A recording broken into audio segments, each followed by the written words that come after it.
16-4 in their last 20 road games. Yesterday, just all kind of records shattered. All right, 35th game this season with 30 or more assists. 8th game this season with 20 or more threes. Season high threes yesterday, 26 made threes. First team to make 25 threes and shoot over 60% from the three-point line. An NBA record there. Kendra Andrews had the tweet yesterday from ESPN, 63.4%, highest three-point percentage in a game in NBA history. NBA history. They have a 70-point half, 7 times this season. Clay, 30th 20-point game. He had 27. Potts, 5th time with 10 points in the quarter. We go all down the list here. Season high for Wiggs, 3 blocks. Season high, 9 games over 500. Where's the roller right now? What does that mean moving forward? Can they get to 8? Can they get to the 8 spot? Huge game tomorrow night at the Moda Center against the Portland Trailblazers, Shasky. Huge. So excited for this one. And it feels like to me, my novice eye, having TJD in that starting lineup with Draymond Green it's really changed a lot of things. It's enabled a lot of guys to play up on their guy that they're defending, and they've got a guy that they can funnel a driver to, and he's altering shots at the rim. He's allowed the lob threat on offense in the half court. It's been a revelation having him in the lineup, and he's just been such an energy. No, he has been great. He has been great. And you know what? The Kuminga thing, Kuminga's going to be fine. Kuminga's going to be fine. The team is rolling right now. CP3, he'll get Kuminga right. Kuminga's been fine all year. He had 9 of 11 Sunday against the Utah Jazz. So I think the Warriors are still in LA. I'm not 100% sure. But Q, Bruce Fraser, 4-time champ, assistant coach of the Golden State Warriors. What up, Q? What's happening, guys? Oh, man, you guys still in LA right now, or are you guys back in the Bay? No, we're still in LA. And then, obviously, we played here last night. Kind of have a morning off, and then we fly to Portland. We play in Portland tomorrow night. Yeah, the sneaky Portland Trailblazers don't want to sleep on that. But, hey, Q, last night I thought defensively you guys were solid. Offensively, obviously, you shot the lights out. And for like the 3rd time all season, you guys are completely healthy. But Draymond Green, let's start there because we've always discussed this, and I'm sure you guys have discussed this ad nauseum. When he's open like that on the three-point line, I know you guys encourage him to shoot it, but when he's aggressive offensively, it feels like it takes you guys into another dimension. The offense is so wide open. All of a sudden, the spacing is there. The Splash Brothers are cutting. When Draymond is playing like that offensively, how much better are you guys when he is making his outside shots, or at least attempting his outside shots? Yeah, we're much better when he's aggressive, and in the old days, in our early runs, he shot it much more and was more aggressive like that. Then as we, gained, more weapons to KD and others, Draymond started taking less shots. So for no real reason, but just I think he was sharing the ball more, and So anyway, back to the point, he's with him aggressive and him making shots like that, it changes our team, and he's obviously an elite defender too. So with him on the floor, we're always much better, both sides of the ball. It feels like because of necessity with availability of guys, you guys went to TJD in the starting lineup, and you've experimented with lots of different lineups this year. But the one that was really cooking for you guys is that starting one where you have Draymond and TJD alongside of each other. What does that do for the entire defense, having TJD out there? Well, the bigs in this league kind of control your defense, and they're a staple with it. And Trace has learned through Draymond, and so those two together are kind of the control center for us, and they eliminate a lot of problems. And Trace's size at the rim now gives us, some substance down there. And even if we're spaced out, Trace is always looming to help on any problems. And Draymond's, like I just said, elite. So Trace has grown into a really good, defender for us and an offensive weapon with his, kind of vertical spacing, if that term's not overused. But he gives us, dives to the rim and problems there that create, a lot of opportunities for our shooters. So he's coming along. He wasn't elite last night with his defense, but he's still that lineup, like you said, has been really good for us. Q, I'm just looking at Brendan Pajewski. We get a lot of calls about Pods, and he's pretty polarizing for being a rookie. Now, he's going to make a push for one of the all-rookie teams. I think he's played that well. Obviously, 17, 10, 5, and 5 games, but he just went through a slump. And over the last 5 games, he's shooting 58% from the three-point line. He's giving you guys 10, 4, and 6 rebounds. What do you say to a guy like Potts who's going through this for the first time in his career, has never played this many games in a season, when he is going through a slump? What was the message to him? Because it seems like he snapped out of it over the last 5 games, starting with that road game in San Antonio. Well, he's pretty hard on himself, as in a good way. You know, he doesn't like, I wouldn't say failure, but he doesn't like missing shots. He doesn't like, missing kind of reads and plays. And so he's hard on himself, and he's vocal about it.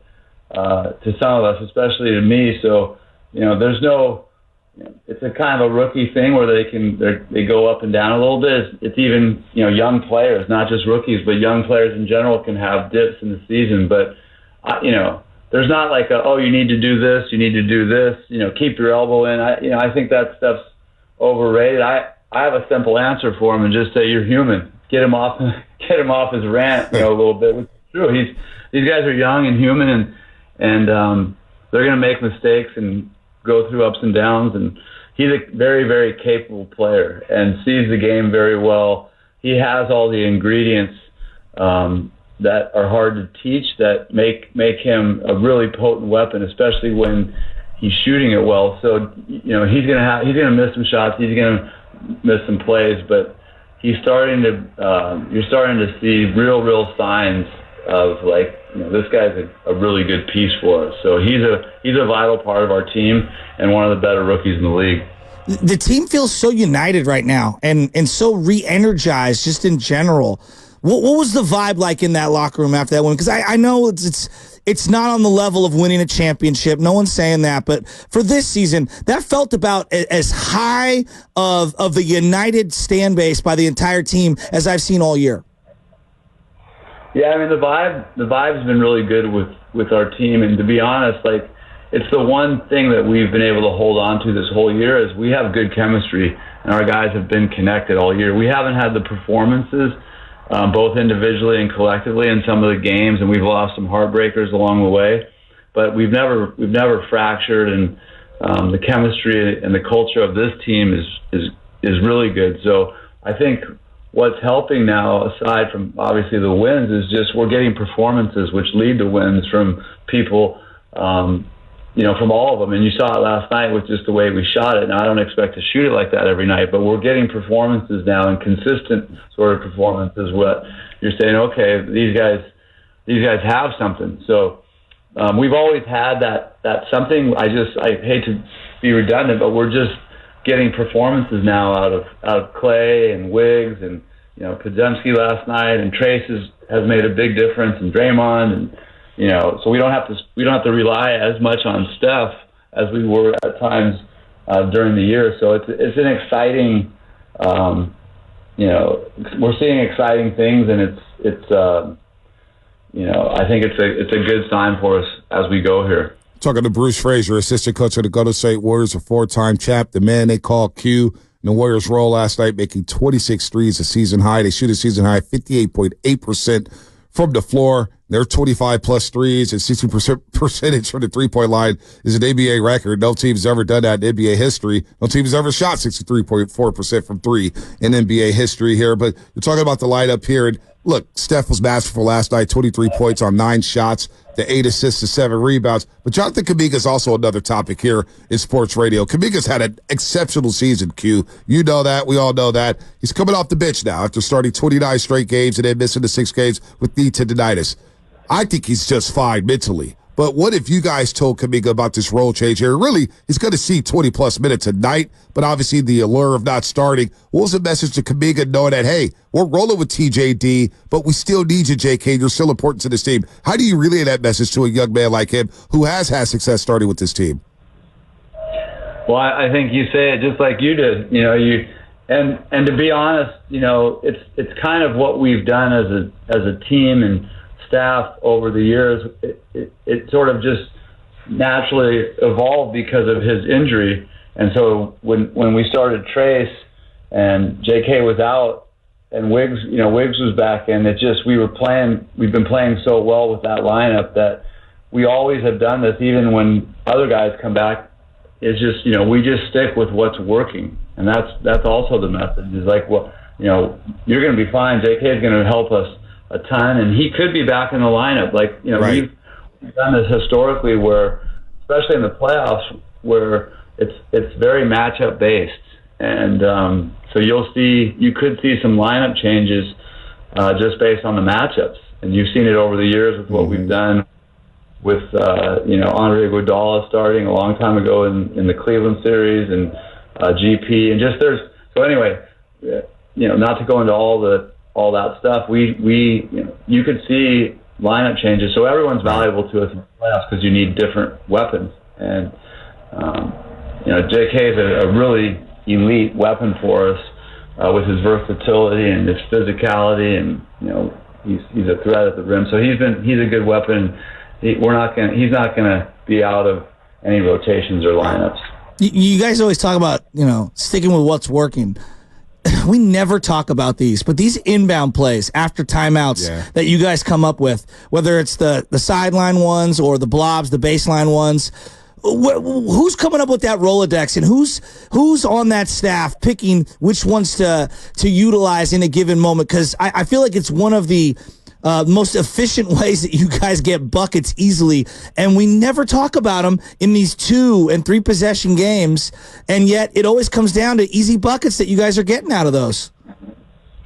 I'm glad you brought that up, because those are all my plays. Let's go. Take that, Steve. I've been waiting to get some credit here, but no, Steve's really good.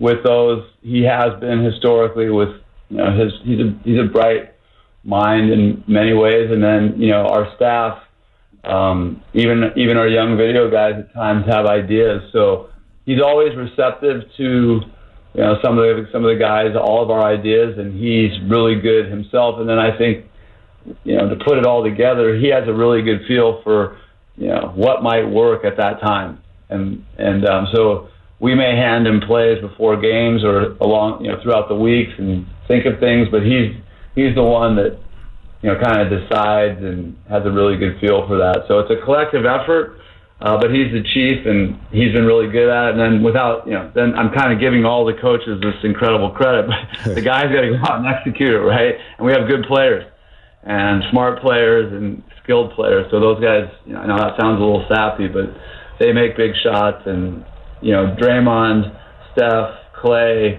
have played together so long that they understand each other really well. And then the others fall in line. And CP is a really good, has added a dimension of a bright playmaking mind. So we've had success. Doesn't mean we're invincible with that stuff, but that we have a good feel for that. Yeah, the big 3 who you cited there, Q, they combined for 65 points last night.